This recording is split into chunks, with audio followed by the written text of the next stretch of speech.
Okay, so welcome everybody. We are moving forward in the second chapter, and like we mentioned last time we met, I think it was last week. Second, we're up to a transition. The first chapter and a half was really, I would say, one theme, and the theme that we led up to was that the woman is talking about her desire and her love for her beloved. And the problem is that the beloved, the man, is certainly interested in the relationship, but certainly not at the same pace or the same level of enthusiasm and passion as as the woman. And we left off last week with an interesting verse that says the woman sort of takes notice and she says, again, like I said, there are many ways of reading it, but one way to read it is don't awaken the love and don't arouse the love before it's desirous. And we understood that to mean don't awaken the love when it's premature. There has to be the right timing where both the man and the woman are on the same page. And that was the end of, according to some opinion, most opinions, many opinions, that was the end of section 1. Now we get to section 2. It's the middle of chapter 2. And now there's a shift because now the story is being told also by the woman, but from the different perspective, from the perspective where the man is actually more interested and the man desires the relationship and the man is pursuing the woman. And surprisingly or not surprisingly, what happens is the tables flip. Now he is very desirous. He wants her. She basically tells him that now is not a good time. Come back later in the day. So I think it would be best if we read a few of the verses. In other words, we'll read multiple verses quickly just to get the feel, and then we'll go back, as is our custom, and analyze it more carefully and more slowly.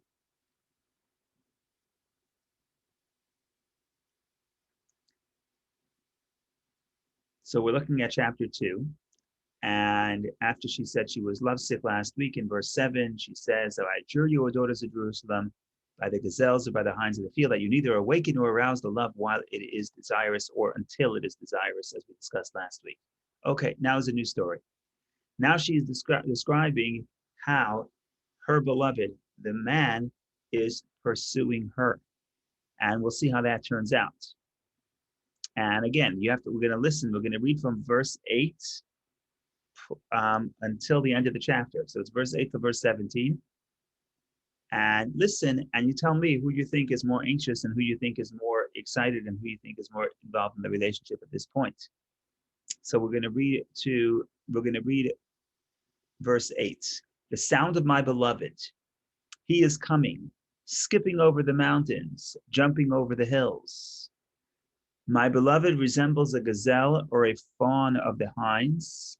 Behold, he is standing behind our wall, looking from the windows, peering from the lattices. In other words, he's present, he's looking at me. My beloved raised his voice and said to me, Arise, my beloved, my fair one, and come away. Literally, it's go to you. For behold, the winter has passed, the rain is over and gone, the blossoms have appeared in the land, the time of singing has arrived, and the voice of the turtle dove is heard in our land.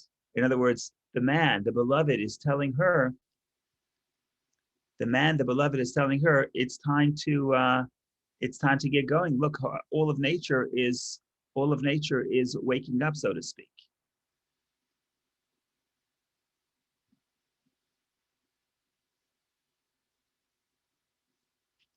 Verse 13, the fig tree has put forth its green figs, and the vines with their tiny grapes have given forth their fragrance. Arise, my beloved. In other words, he is speaking to her. Arise, my beloved, my fair one, and come away. In other words, he keeps coming to her and says, look, the winter is over. The spring is in the air. All the plants are blossoming. Why don't you come? Now we're going to speak from his perspective. Again, till now, she was describing how he was skipping over the hills to come to her and trying to awaken her. Now we're going to read his perspective and how he sees her. My dove in the clefts of the rock. in the curvature of the steps. Show me your appearance. Let me hear your voice. For your voice is pleasant and your appearance is comely. In other words, what's happening here is it's like a dove stuck or hidden within the rock, within the clefts of a rock. And he is looking for his beloved because she's not coming. He's calling her. He's saying, please come. She's not coming. So he is awakening her and telling her, show me your face. Show me your, let me hear your voice. Show me your appearance. Now, it's not exactly clear. Verse 15, who is speaking? Most people would say 15, she is speaking. What she says is, look, I can't come with you now because now is not a good time. I have to guard my vineyard. Why? Because the vines, the grapes are still young. And we have to worry about the foxes to make sure that this field is going to be protected. So that's what she responds in 15. Seize for us the foxes. You can read it. Foxes have seized us. The little foxes who destroy the vineyards, for our vineyards are with tiny grapes. In other words, I can't leave now. But she does say to him that she is interested in the relationship. My beloved is mine and I am his, who gazes among the roses. But then she says, until the sun spreads, until the shadows flee, go around, liken yourself, my beloved, to a gazelle or to a fawn of the hinds on distant mountains. What is she telling them? She's saying, you came too early in the morning. Yes, you came, you're excited, the spring is in the air. I'm still watching my vineyard. Go, come back later. Go when the sun spreads in the afternoon, when the shadows flee. Come back later, come back in a few hours. Until then, the same language that she used to describe how he is coming to her. He's leaping like a gazelle. She tells him, leap like a gazelle, but go to the distant mountains. Literally, Batar could be chopped mountains. We'll get to that later. But what's happening here is the exact opposite of what we read in the first verse, in the first section, which is chapter 1 and the beginning of chapter 2. As we mentioned, the tables have completely turned. At this point, he is coming to her. He's asking her to come with him. When he sees she doesn't respond, he says, you're like the dove hidden within the cliff of the rock. Please, I want to at least see your face. Let me hear your voice. She says, I can't go now. I'm busy. I'm in the vineyard. I'm taking care of the young grapes. Why don't you skip away and you'll come back later when in the afternoon when the sun spreads all over. In other words, now is not a good time. And what happens next week? Next section is a completely different set. Not completely. The next section, we see the next step. What you see here, number 2, is the same crisis of number 1, which is the first section, which is that she was more interested than he was. And the timing wasn't right. Now we're saying the same story again from his perspective. And when she was ready, he wasn't. But now when he is ready, she is not. And that's the story. And now we're going to have to figure out what the story is telling us and what's the like I said, what's the historic perspective and ultimately what's the Hasidic perspective. Rabbi, can I ask you a question? At the same time, she says in verse 16, my beloved is mine and I'm his. So maybe like she doesn't show, but she expresses the love and the relationship is strong. Right. And at the beginning, she's not talking to him. She's talking to the maidens, right? No, there's no maidens here, but she's describing. In the beginning, she's just describing. She's saying what happened. In verse 8, she's describing how her beloved comes to her, skipping over the mountains, jumping over the hills. She describes him in verse 9. And then 10, she describes how he tells her to, why don't you come with me? Right? Come away, arise and come with me. But in those 3, like 8, 9, she's talking to somebody. So who is she talking to? Like the specific, not anyone specific. She could be talking to everybody. She could be talking to us. She could be talking to herself. Right? She could be reminiscing, because you'll see in a minute that in chapter 3 we have the problem that she realizes she told him to come back later, but he didn't really come back later. So in chapter 3, she goes looking for him.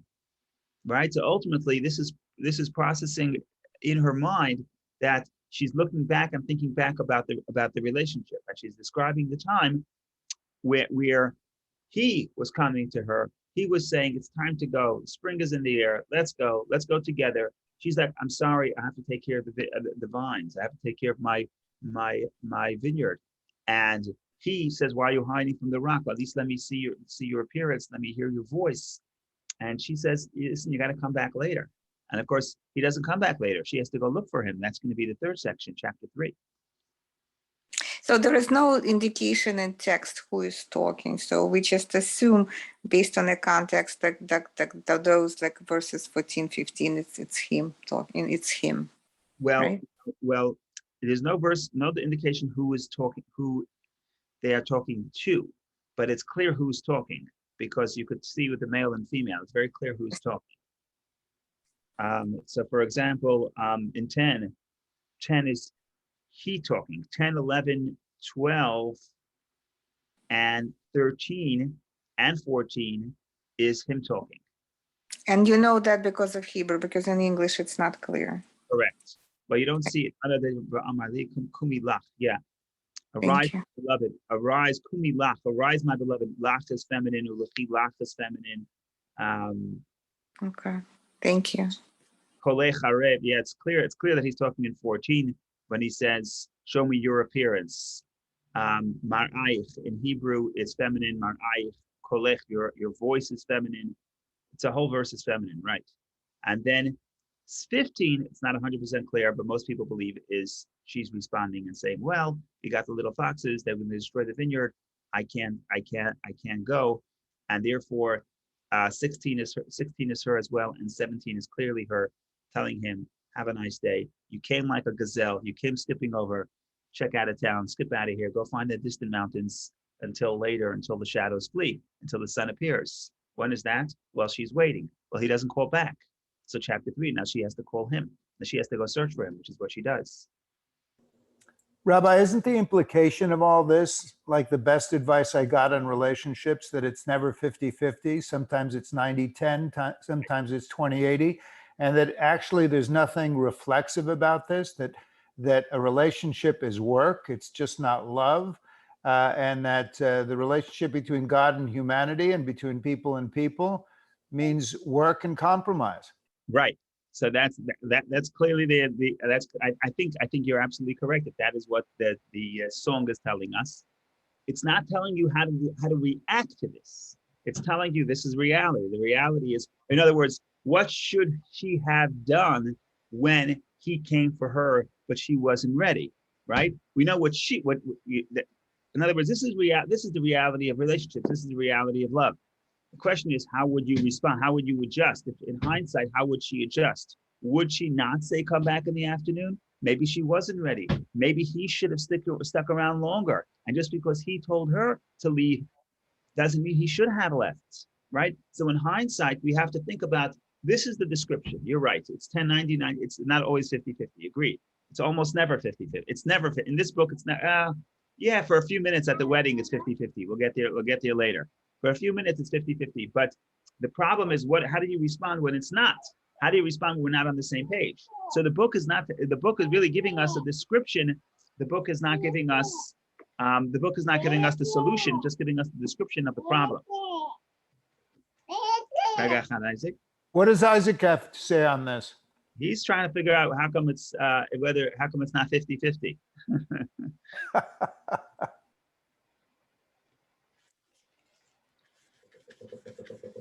Okay, so that's the basic interpretation of the simple reading of the story, which is beautiful because it's beautiful, not that it gives you advice, but it gives you the description of the reality of love. Now, how you should adjust. If you were the marriage counselor or the relationship counselor and they come to you, I would tell her not to push him away as fast. I would tell him not to take her seriously. When she says, "Go take a hike," don't take it so literally, right? Because eventually she's just postponing. All she's saying, she's not saying no, she's just saying she's not ready at this moment, right? And you have to be sensitive to that. You have to be sensitive to the idea of respecting that the other person's perspective, and they may not be in the same pace, and that's okay, and that's absolutely normal.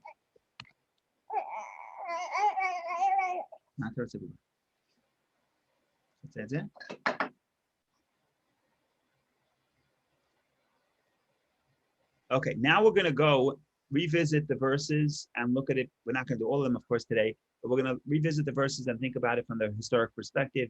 And we'll think about it. When were we, the Jewish people, the woman, when were we the recipients of God's love, in the sense that he was actually more enthusiastic about the relationship than even we were? When did he leap, skip over the mountains, jump over the hills to come and greet us and have a relationship with us? And of course, the answer is that this is referring to Egypt. Why is Egypt, when God came to take us out of Egypt, why is that the leaping? What are the hills? What are the mountains? That we're going to see, at least from the perspective of Rashi. And then if we have a few minutes, we'll do a little Kabbalah with Hasidic philosophy as well. The first thing we need to do is show Rashi's commentary. Here we go. Okay, Rashi is reading this verse. The first thing Rashi tells you is understand that this book is not written in chronological order, right? Because we already discussed the Exodus. We already discussed the sin of the golden calf that happened after the Exodus. We're jumping back and forth. So Rashi says, look, we're talking about somebody who's thinking about the past. So they are jumping about past, present, future. They are thinking about the distant past, and then later thinking about the more recent past. Don't look for a chronological order in the song, is what Rashi is about to tell us. The sound of my beloved.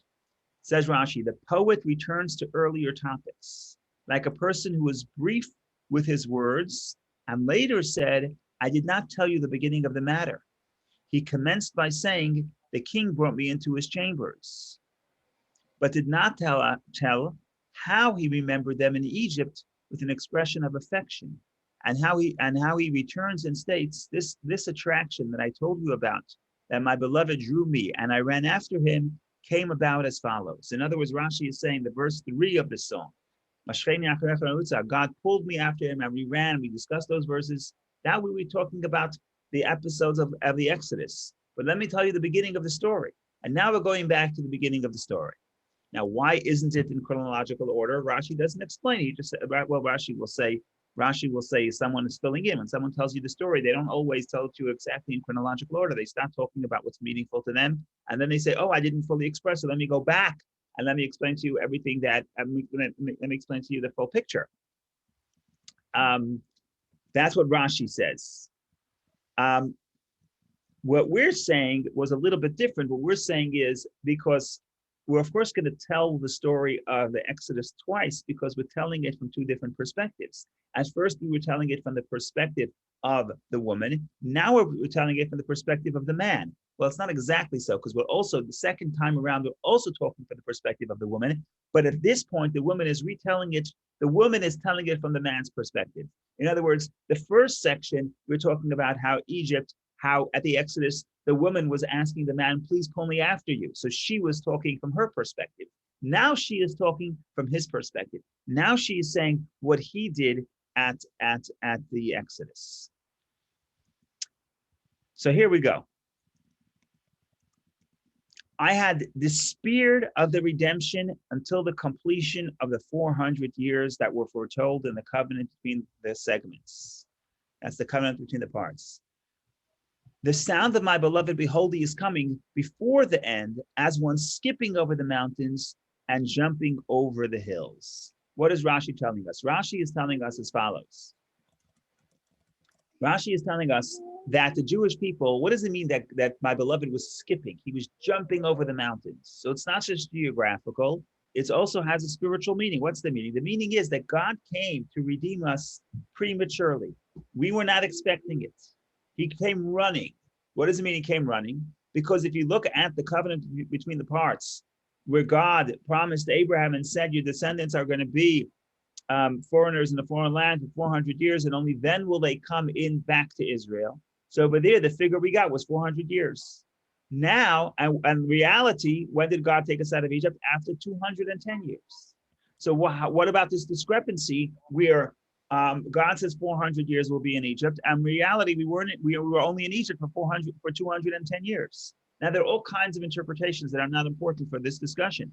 This discussion is my beloved was so in love with me, he came early. He skipped over the mountains. He skipped over the hills, meaning to say he jumped over the appointed time. He came early. Imagine someone says, we'll go on a date at 8 o'clock, 2 p.m. They're already knocking on your door. It's because they're so anxious. That's what verse 8 is explaining, according to Rashi, skipping over the mountains, jumping over the hills, coming to the Jewish people to redeem them, even before the 400 years passed.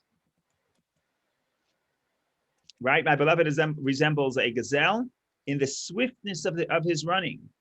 For he hastened to come like a gazelle and like a fawn of the hinds. Ofer is a young hind. Behold, I am standing. I had expected to remain detained for many years, many more days. And behold, he informed me that he was standing and peering from the windows of heaven at what was being done to me. As it is written, I have indeed seen the affliction of my people. In other words, but now we're addressing the second half of the verse. He is standing behind our wall. Verse 9, he is standing behind our wall, looking from the windows, peering from the lattices. I think that's the word. What is the wall? So the wall is our psychological wall. We were not expecting the redemption. We were expecting to remain in prison for another almost 200 years. But he is peeking through the wall. In other words, he comes and tells us, sends Moses and Aaron to tell us that God says, I am looking, I'm not ignoring you, I'm looking, peering through the cracks. And ultimately, the time of the redemption is going to be hastened because of God's great love to us.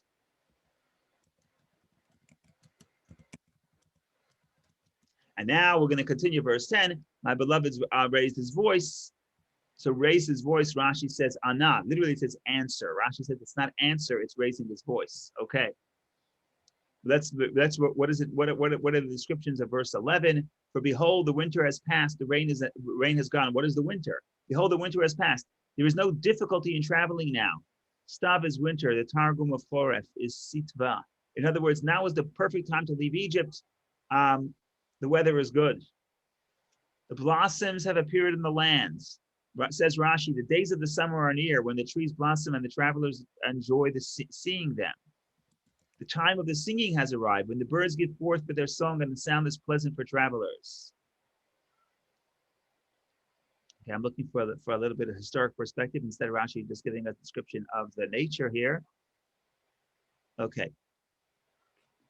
And the vines so the figs have put forth, and the vines with their tiny grapes. When the blossom falls and the grapes are separated from one another, and each grape is recognizable by itself, is called smadar.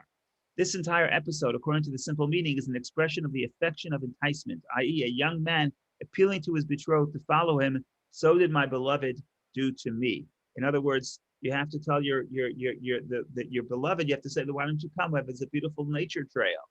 Right? So the man is telling her how beautiful nature looks, and he says he wants to entice her to come. Instead, as we will see later, she is not available at this point exactly. And she basically tells him to go and have a nice day. And we will.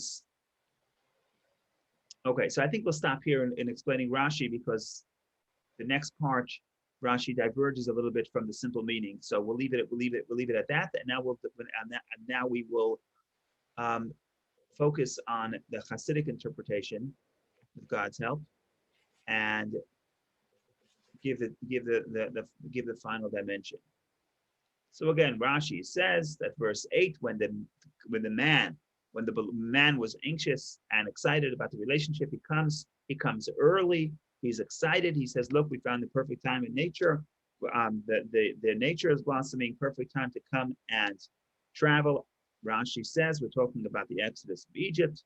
God leaps over the mountains, and in other words, God is leaping over the mountains, meaning he's jumping, he's skipping. That represents the idea that he's skipping over the specific times, the times of the redemption, and bringing it early, not waiting 400 years because of his intense love to us.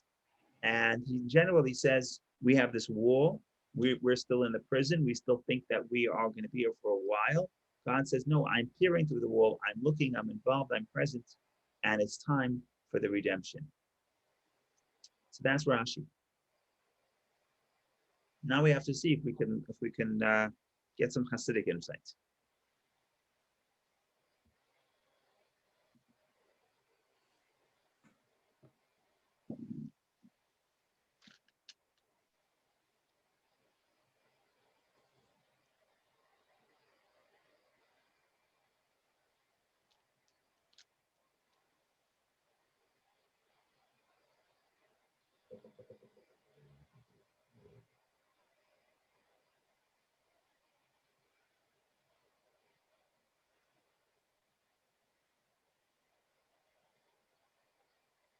Okay, so the first thing we're going to talk about from the Hasidic perspective is the idea of the leap.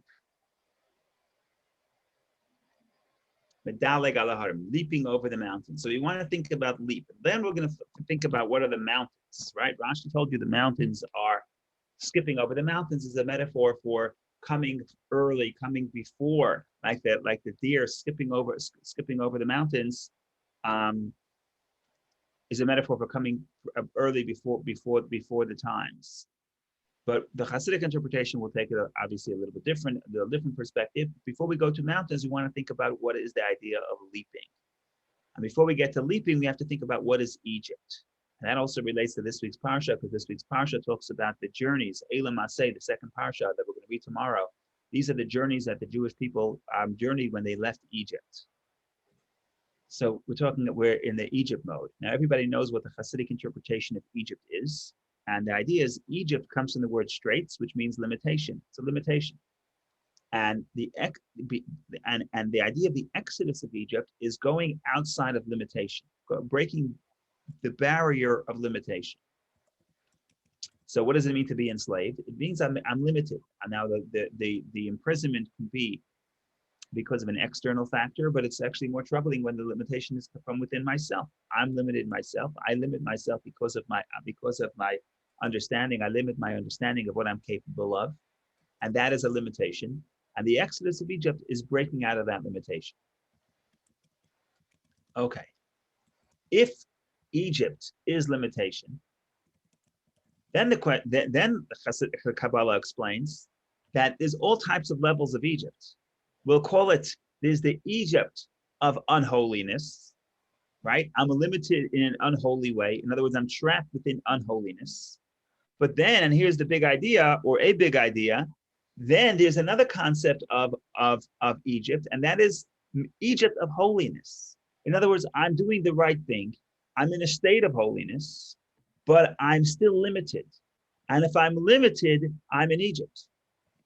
So what the Kabbalah says, the Kabbalah describes how the world was created and how do you get from the infinity of God to the finite reality that we know, that we call the physical universe. So according to the Kabbalah, is what they call a Seder Hishtalshalut, an order of evolution of the worlds. Is in general, there are 4 worlds, and each one devolves. In other words, the light of God is concealed, and within each world there are many levels. And ultimately, you have what they call the Seder Hishtalshalut, the order, the chain of the worlds, where the light of God descends and diminishes until it can become so minute that it can create the world which does not sense the presence of God within it.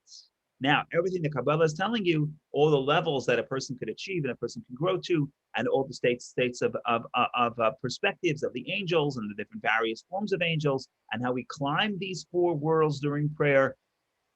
Almost everything in the Kabbalistic literature is all included in the concept of Seder Hishtalshalut, the order of the worlds, because it's holiness. Even the highest world, Atzilut, it's an order of the worlds. It's 10 Sfirot. It's all defined and limited because it's not infinity. Okay. So what we're saying is, in some sense, you could call all of this, all the order of the order of the worlds, all that is Egypt. And what does the exodus of Egypt mean? How do you leave Egypt? How do you leave all limitation, not just the negative limitation, but even the limitation of holiness? In other words, being in a state that's holiness, but it's finite. So if you want to leave all levels of unholiness, what has to happen is you need a revelation of the essence of God, because the essence of God is the only thing that's truly infinite. And that's why, if you read the Haggadah says, Passover Haggadah says, that it emphasizes that they were in Egypt until Nigla Aleim Melech Malchem Lachem HaKadosh Baruch Hu, the King of all kings, revealed, God, blessed be He Himself, revealed Himself to them, not through an angel and not through different forms of angels. It quotes all different forms of angels, but it's the essence of God. The essence of God comes to Egypt to create to create this freedom, to create the liberation. So why do you need the essence of God? So the simple interpretation is, one interpretation is because Egypt is so unholy that if you send an angel, the angel will not be able to contend with the unholiness of Egypt. Only God Himself could contend with the unholiness of Egypt. That's the conventional interpretation.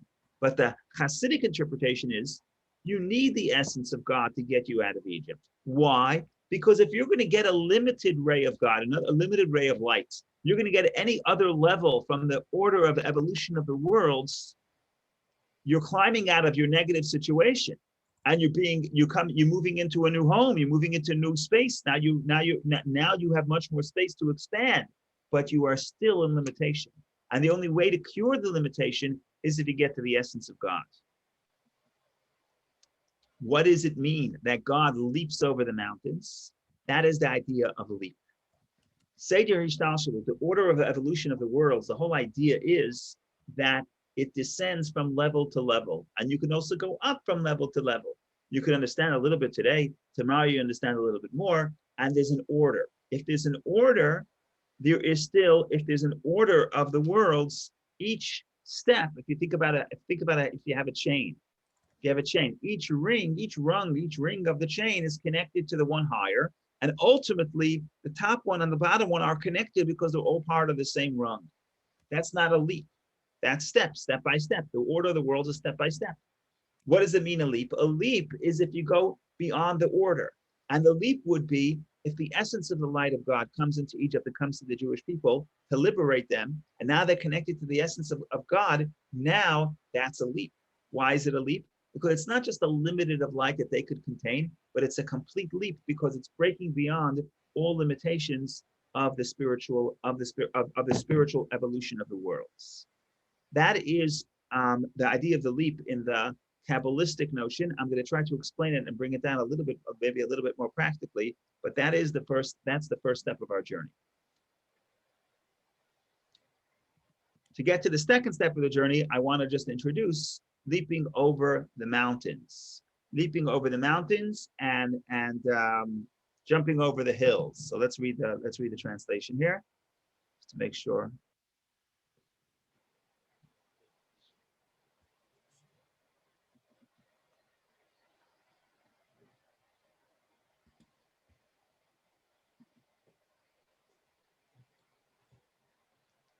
Right, so the verse reads, verse 8: the source of the sound of my beloved, behold, He is coming, skipping over the mountains, jumping over the hills. So we know what skipping means. Skipping means that when He's relating to us, He's not relating to us in a level where through the order of the evolution of the worlds, because that is orderly. That's step by step.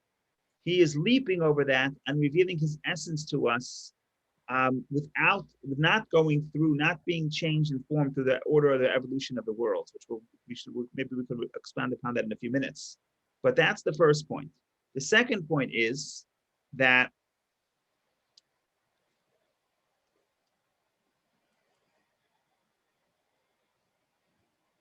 you have here mountains, skipping over the mountains, jumping over the hills. So according to the Medrash, whenever you say mountains and hills, it refers to the patriarchs and matriarchs. You had a few weeks ago when we read the story of Balaam, when Balaam came to curse the Jews, and he says, I see them from the mountaintops. Rashi says, who are the mountaintops? The mountaintops are the fathers and mothers. More specifically, mountains are fathers, hills, skipping over the mountains, yeah. Mountains are fathers and the patriarchs, and the hills are the matriarchs. We'll get to that in a moment. But before we do that, let's think about jumping or skipping or jumping. What's the difference in skipping and jumping? So when you skip, you're actually jumping. You're removing yourself from the previous state. But when a person skips, there's always one foot on the ground. In other words, one foot is being raised, but one foot is stuck to the ground. When a person jumps, then both feet are off the ground. So what the Kabbalah is telling us is as follows. It basically is telling us like this. The patriarchs represent love of God in general. We want to speak generally. The matriarchs, in addition to love, it's also respect. It's also awe. And therefore, when we talk about the mountains that represent the patriarchs, it says there was a leap. The leap is that we get the people in Egypt, they're receiving a leap. They're receiving the love that the patriarchs had, the love to God the patriarchs had. They get that as a gift because when God leaps into Egypt, that means we get something that we're not really, how do I say this? We cannot necessarily accept it on our own, but we're not really deserving of it, but it's given to us out of order through a leap. But what is the leap? There's either one leg or two legs. So the patriarchs give us the love, and the matriarchs, in addition to the love, also give us the awe of God. And awe is much deeper than love in some sense, as we can explain, and as this book itself is sort of trying to get us to. So that's one more insight. Another detail is, let's revisit the verse. Let's revisit the verse. The verse is, there's a leap over the mountains and over the hills. So what is the leap here? So another interpretation, again, a same idea, but just to tweak it a little bit, is that the Kabbalah explains that within every person, there is two levels of emotion. And it's fascinating that the Kabbalah knows this before all this has been discovered through modern psychology. But we talk about, according to the Kabbalah, mountain is love, mountain is emotion. Why? Because mountain, the plane is sort of, the earth is a plane, but then when the earth goes upward, that's the mountain. That represents the person's heart surging upward with love. You're going up, you're trying to become more spiritual. That's an emotion, you're being drawn to something, that's a mountain. So the Kabbalah basically says that there's, in the language of the Kabbalah, there's the mountains of light and mountains of darkness. What does it mean, mountains of darkness? Mountains of darkness is essentially what we call the subconscious. In the language of the Kabbalah, mountains of light are the emotions that derive from your intellect. You understand something is good, and therefore you want it, and therefore you have an emotion to that thing. So that emotion, that mountain is not really a leap. That mountain evolves from the mind. You have the mind has an idea, the mind thinks this is good. From there, it evolves downward to the heart. That is called the mountain of light. Then you have the mountain of darkness. What's the mountain of darkness? It's the emotions that are actually, they precede the mind. Science would call it, psychology would call it the subconscious. We would call it the supraconscious. In other words, there are certain things that you're committed to. There are certain desires you have that it's not as a result of something you understand, which if it's a result of something you understand, then it's limited to your capacity to understand that thing.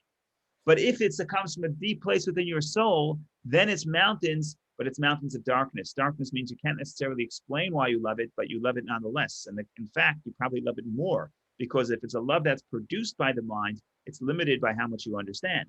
So in the context of serving God, you have the obligation to love the Lord your God, which we say in Shema every day. And we have the famous question of, how do you love the Lord your God? How do you love God? How can you command love? And the answer is, the commandment is not to love, the commandment is the meditation. If you think about the greatness of God, then you will love God in your heart. That is not a leap. That is the regular order. You meditate, you think, you have an idea, and the idea produces an emotion. Wonderful. That's not a leap. Then we say, freedom comes when your relationship, when your emotion to God is not limited. It's not limited by what you understand. So till now we spoke spiritually. We said, so what does it mean, a leap? The leap is when God's essence himself comes into this world, comes into Egypt. And now you're no longer limited. Okay, well, what does it mean in practical terms of my relationship with God? What it means is that there's a leap. The subconscious love, or depending on 1 foot, 2 feet. In other words, the subconscious emotions come and leap into my conscious mind. Why do we call it a leap? Because we call it a leap is because there's no order.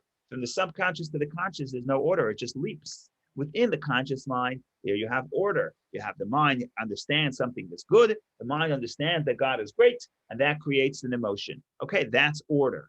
But that's not a leap. A leap is where God himself descends into your life. And how does that express itself? When your subconscious emotions to God, in other words, superconscious emotions to God, which is much deeper than what you could understand. Because how much can I understand of God? My understanding of God is limited, and therefore the love that is produced from the understanding of God is also limited. But my subconscious soul, that has connected to God in a way that's much deeper than what my mind can contain. And when I feel that in my consciousness, that's the voice of my beloved skipping over the hills, skipping over the valleys, skipping over the hills and the mountains. In other words, there's a leap over the mountains. We're going beyond the mountains and hills, which is love and awe, and we're going to the superconscious. We're going to a level that leaps over that, and the superconscious comes into the conscious mind. And that's freedom from the perspective of the person's own soul. We have the freedom where God enters my infinity of God enters my soul. That's enters my consciousness. That's the revelation at Sinai, the revelation of Egypt, which creates the freedom. But a person's own service of God, if I have the subconscious love to God, it comes into my conscious mind. That's the leap over the mountains and over the hills. So that is the first point we want to make. I know we're running out of time. I want to make one or two other short points, and then we have to tie it down, not to get so spiritual here. My beloved resembles a gazelle. Say the sages. Why a gazelle? Why is God like a gazelle? Because a gazelle is very interesting. A deer runs, it keeps running, but if you ever saw a deer, once in a while it turns back its head and it wants to keep tabs on what's going on. And the sages say a similar point, that sometimes it seems like God is going away, it seems like God is distant, but God's always turning back, and he's always looking at us, and his providence is upon us, even when it seems that he's running away. What does this do for us Kabbalistically? Kabbalistically, it's the idea is as follows. What is the gazelle? The gazelle turns his head backward. Machzir rosho la'achorav. He turns his head backward. What that would mean is the head represents the wisdom of God, the will and wisdom of God. That's the mind. And the back represents the action. And the idea is that God invests his mind and his will and his wisdom within the Torah, within the mitzvot, which is the action. And when you do action, you don't feel necessarily connected to God, but you have to know that you have God's mind within this action.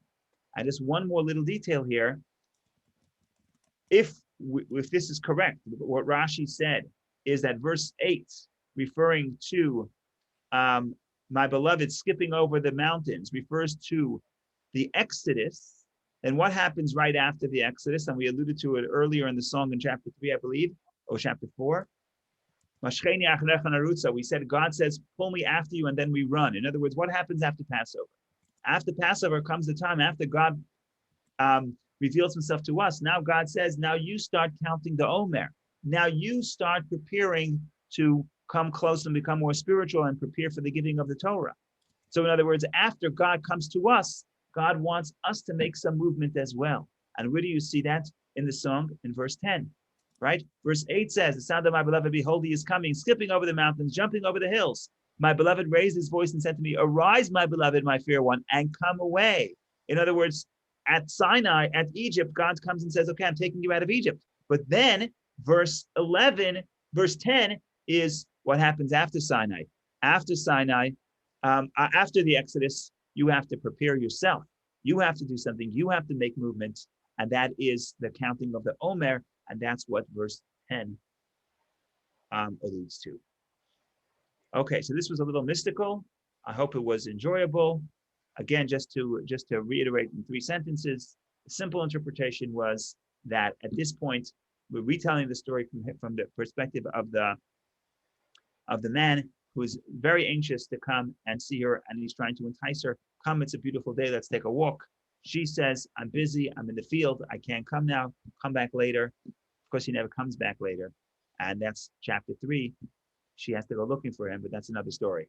What does that mean in the historical sense? God leaps over the mountains, meaning to say he jumps over the period of time, the set period of time, which was 400 years. He leaps over that barrier and triggers the exodus and makes it come early. That is that's the historical perspective.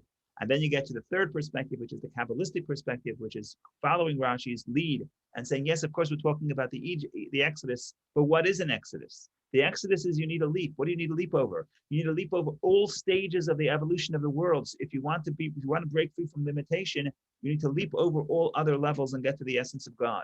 And in simple English, what that means is that we have to leap over the emotions that come from understanding, and we get to the emotion and the dedication to God that comes from the superconscious, that comes from what the Kabbalah would call the emotions that precede the mind, not the mountains of light, but mountains of darkness. They're darkness because they're not in our conscious mind. But in Kabbalah, very often darkness precedes light, and in many cases, darkness is higher than light. Because when we say it's darkness, we mean that it cannot be expressed and explained because of its intensity. And so too, when it comes to the essential emotions of a person, you ask them, why do you love this? Why do you love this person? Sometimes you cannot explain. Why? Because it doesn't come from the conscious mind, it comes from the subconscious mind. And when the leap happens, we're able, Kol Dodi, when the voice of our beloved, when God reveals himself to us, the result is that the superconscious emotions to God are expressed and revealed in our conscious mind. And that, ladies and gentlemen, is the meaning of the Exodus from the spiritual and Hasidic perspective. Thank you for joining. Wonderful Shabbat. And we will continue, God willing, in good health. Have a good Shabbos, Rabbi. Thank you. Thank you, Rabbi. Thank you, Rabbi. Shabbat Shalom.